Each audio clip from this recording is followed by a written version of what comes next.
تو وہ بہت خوش ہوتے ہیں۔ تو صبر اور تقوی کے ذریعے ان کا مقابلہ کرو۔ اگر تمہارا کردار مضبوط ہے تو تمہیں کوئی نقصان نہیں پہنچا سکتا۔ اس سورہ میں اللہ تعالیٰ نے بہت مفصل تبصرہ غزوہ احد پر بھی کیا ہے۔ غزوہ احد میں مسلمانوں کو شروع میں فتح حاصل ہوئی تھی، لیکن نبی کریم صلی اللہ علیہ وآلہ وسلم کے حکم سے روگردانی کرتے ہوئے مسلمان مکمل فتح سے پہلے مال غنیمت سمیٹنے میں لگ گئے۔ اس بنا پر ان کی فتح شکست میں تبدیل ہو گئی اور بہت سے مسلمان شہید ہو گئے۔ اس موقع پر ایک افواہ یہ بھی پھیلی کہ نبی کریم علیہ الصلوۃ والسلام نعوذ باللہ شہید ہو گئے ہیں۔ یہ سنتے ہی بہت سے مسلمان حوصلہ ہار گئے، کچھ تو منہ پھیر کر بھاگ گئے، کچھ نے ہتھیار ڈال دیے۔ یہ بات اللہ تعالیٰ کو سخت ناپسند ہوئی، چنانچہ اللہ تعالیٰ نے مسلمانوں کو پہلے تو حوصلہ دیا کہ جب بدر میں اللہ تعالیٰ تمہاری مدد کر چکا ہے تو اب کیوں نہیں کرے گا۔ یہ خوشخبری بھی دی گئی کہ تمہارا رب 5000 فرشتوں سے تمہاری مدد کرے گا اگر تم اس پر بھروسہ کرو۔ اللہ کی مدد اسی اعتبار سے آتی ہے جتنا جوش و جذبہ ہوتا ہے۔ یہ بھی تعلیم دی گئی کہ کمزور نہ بنو اور نہ ہی دل چھوٹا کرو، آخر میں تم ہی غالب ہوگے اگر عہد میں پکے اور ثابت قدم رہے۔ حالات ایک جیسے نہیں رہتے، بلکہ کبھی ایک غالب آتا ہے، کبھی دوسرا۔ اگر اب تمہیں زخم لگا ہے تو بدر میں وہ بھی منہ کی کھا چکے ہیں۔ اس شکست کے ذریعے تمہارا امتحان مقصود تھا کہ تم میں سے ایمان والے خالص ہو جائیں اور منافقین ظاہر ہو کر الگ ہو جائیں۔ آزمائشیں ہی انسان کو خالص کرتی ہیں، لہٰذا اگر تم سمجھتے ہو کہ جنت میں ہو یوں ہی داخل ہو جاؤ گے تو یہ تمہاری غلط فہمی ہے۔ اللہ نے ابھی تمہارا مزید امتحان لینا ہے۔ یہ بھی تنبیہ کی ہے کہ محمد صلی اللہ علیہ وآلہ وسلم تو فقط ایک رسول ہیں، تو کیا اگر وہ شہید ہو گئے یا نہ رہے تو تم دین سے ہی پھر جاؤ گے؟ تم ایک لیڈر کی خاطر نہیں لڑ رہے، بلکہ اللہ کے اس کلمے کی خاطر جہاد کے لیے آئے ہو جو اس نے دنیا میں بھیجا ہے۔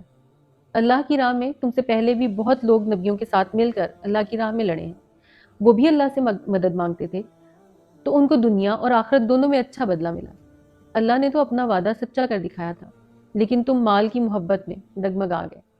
اللہ اپنے بندوں سے یہ چاہتا ہے کہ وہ دنیا کی چیزوں پر غم نہ کریں۔ احد میں چونکہ بہت سے مسلمان شہید ہو گئے تھے تو منافقین نے یہ بات پھیلا دی کہ اگر یہ لوگ اپنے گھروں میں ہوتے تو زندہ رہتے اور اس آزمائش سے بچ جاتے۔ اللہ تعالیٰ نے یہاں اس کی بھی نفی کی اور کہا کہ جو لوگ اس جنگ میں آنے پر تنگی محسوس کر رہے تھے ان کو بتا دو کہ اگر وہ اپنے گھروں میں بھی ہوتے تو جن کی قسمت میں شہید ہونا تھا وہ اپنے گھر میں بھی مارے جاتے۔ منافقین کو بھی اللہ تعالیٰ نے یہ کہہ دیا کہ اگر یہی سچ ہے تو تم اپنے آپ کو موت سے بچا کر دکھاؤ۔ پھر مسلمانوں کو تسلی دلائی کہ یہ شہادت عام موت نہیں بلکہ ایک بہت اعلیٰ مرتبہ ہے۔ زندگی اور موت اللہ کے ہاتھ میں ہے اور اللہ کے راستے کی موت ہی بہترین منزل ہے۔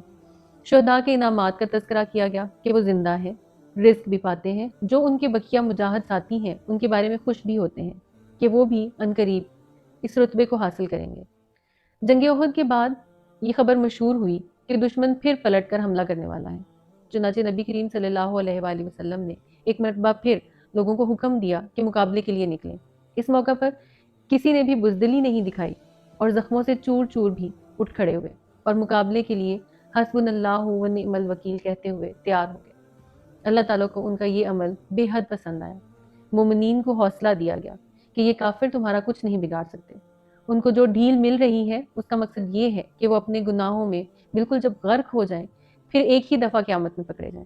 اللہ تعالیٰ نے درمیان میں سود کی حرمت کا بھی ذکر کیا۔ سودی لین دین انسان مال کی محبت میں کرتا ہے۔ یہ مشکل بھی مال کی محبت کی وجہ سے آئی تھی۔ مسلمانوں نے مال غنیمت کی وجہ سے رسول اللہ صلی اللہ علیہ وآلہ وسلم کے احکام کو نظر انداز کر دیا تھا، اس لیے یہ واضح کہا گیا ہے کہ مال کی محبت تباہی لاتی ہے۔ جنت اور اللہ کی مغفرت کی طرف دعوت دی گئی اور مومنین کی چند صفات انفاق سے متعلق بیان کی کہ وہ ہمیشہ اللہ کی راہ میں کھلے اور چھپے خرچ کرتے ہیں، سخت غصہ کو ضبط کرتے ہیں، عفو و درگزر کرتے ہیں، جب ان سے کوئی کام غلط ہو جائے تو استغفار پڑھتے ہیں۔ خوشخبری بھی دی گئی کہ جو اللہ سے مغفرت کے طلبگار ہوئے ہیں وہ اپنی غلطیوں پر اصرار نہیں کرتے اور مذکورہ بالا تمام خصوصیات کو اپناتے ہیں۔ ان کو وہ جنت ملے گی جس کے نیچے نہریں بہتی ہیں۔ مومنین کی صفات یہ بھی ہیں کہ وہ کھڑے بیٹھے اور لیٹے اللہ تعالیٰ کو یاد کرتے ہیں، اس کا ذکر کرتے ہیں اور آسمان اور زمین کی تخلیق میں غور و فکر کرتے ہیں۔ وہ جانتے ہیں کہ یہ سب بے مقصد نہیں ہے۔ اللہ تعالیٰ نے نبی کریم صلی اللہ علیہ وآلہ وسلم کی بعض وہ صفات بھی بیان کی جو ایک صحیح لیڈر میں ہونی چاہیے: تواضع، اپنے ساتھیوں کا خیال رکھنا، اہم کام مشورے سے انجام دینا، اللہ پر توکل کرنا۔ اس سے یہ بھی واضح ہوا کہ اپنے امور باہمی مشورے سے طے کرنا پسندیدہ امر ہے۔ یہ بھی بتایا کہ رسول کا بھیجنا تم پر اللہ کا انعام ہے۔ خیانت سے خبردار کیا گیا کہ جو خیانت کرے گا وہ قیامت کے دن اس کا حساب دے گا۔ بخل کی ممانعت کی گئی اور یہ بتایا گیا کہ جو جس چیز میں بخل کرے گا اس کا توق قیامت کے دن اسے پہنایا جائے گا۔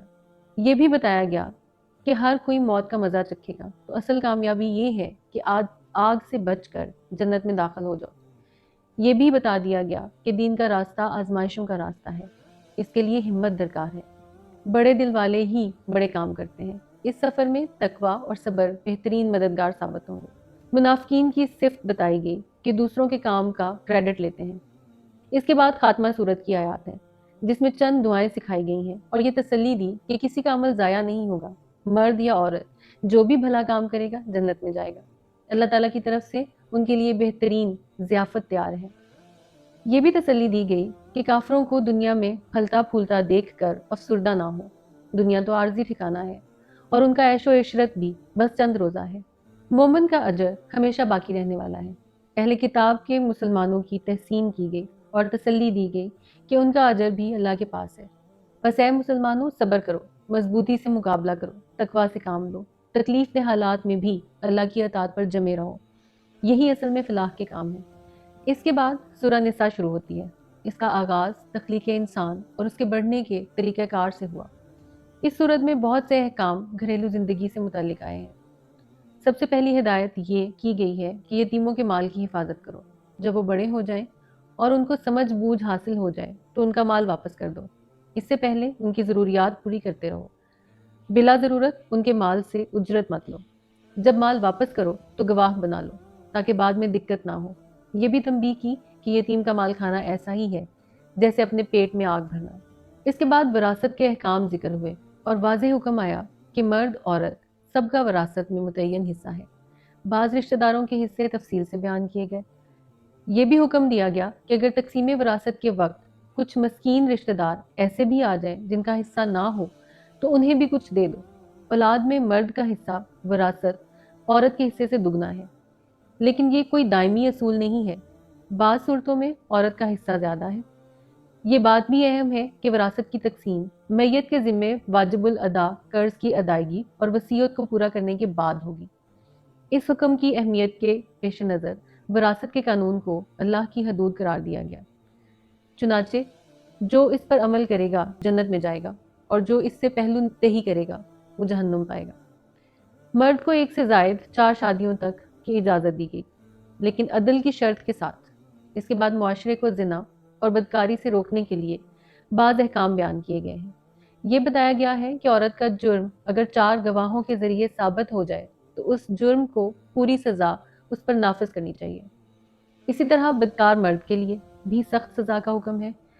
توبہ کا دروازہ پھر بھی کھلا رکھا گیا ہے، لیکن توبہ وہی قابل قبول ہے جو نزا کی کیفیت سے پہلے کی گئی ہو۔ زنا کا جرم ثابت ہونے کے لیے شہادت کو لازمی قرار دیا گیا ہے۔ اس کے بعد نکاح اور مہر سے متعلق بعض احکام بیان کیے گئے ہیں اور مردوں کو یہ ہدایت کی گئی ہے کہ عورتوں کے مہر خوش دلی سے ادا کرو۔ اگر تم بیوی سے علیحدہ ہو رہے ہو تو اس سے مہر واپس نہ لو، چاہے ڈھیروں ڈھیر ہی دیا ہو۔ یہ بھی تاکید کی گئی عورتوں سے بھلے طریقے سے پیش آؤ۔ پھر ان تمام عورتوں کا ذکر ہے جن سے نکاح کرنا جائز نہیں ہے۔ یہ تمام احکام جو اس صورت میں آئے ہیں وہ معاشرے کی اصلاح سے متعلق ہے اور ان کا سلسلہ 5ویں پارے تک چلتا جا رہا ہے۔ ناظرین محترم، 4تھے پارے کا یہ مطالعہ ہمیں یہ احساس دلاتا ہے کہ اسلام ایک مکمل ضابطہ حیات ہے جو فرد کی اصلاح سے لے کر معاشرے کے عدل تک ہماری رہنمائی کرتا ہے۔ یہاں ہمیں صبر، اتحاد، ذمہ داری اور حقوق العباد کی پاسداری کا واضح پیغام ملتا ہے۔ یہ پارہ ہمیں سکھاتا ہے کہ ایمان کا اصل حسن اس وقت ظاہر ہوتا ہے جب وہ ہمارے رویوں، ہمارے فیصلوں اور ہمارے تعلقات میں جھلکنے لگے۔ اللہ تعالیٰ سے دعا ہے کہ وہ ہمیں اپنی ذات کی اصلاح کے ساتھ ساتھ معاشرے کی بہتری کا ذریعہ بھی بنائے اور ہمیں قرآن کے نور سے منور دل عطا فرمائے۔ آمین۔ اور یاد رکھیے، آنے والا پارہ اسی تسلسل کا حصہ ہے۔ موضوعات اور ہدایات ایک دوسرے سے جڑے ہوئے ہیں، اس لیے انشاءاللہ اگلے پارے میں ہم اسی فکر اور روحانی تسلسل کو آگے بڑھائیں گے۔ تب تک کے لیے اجازت دیجیے۔ اللہ حافظ۔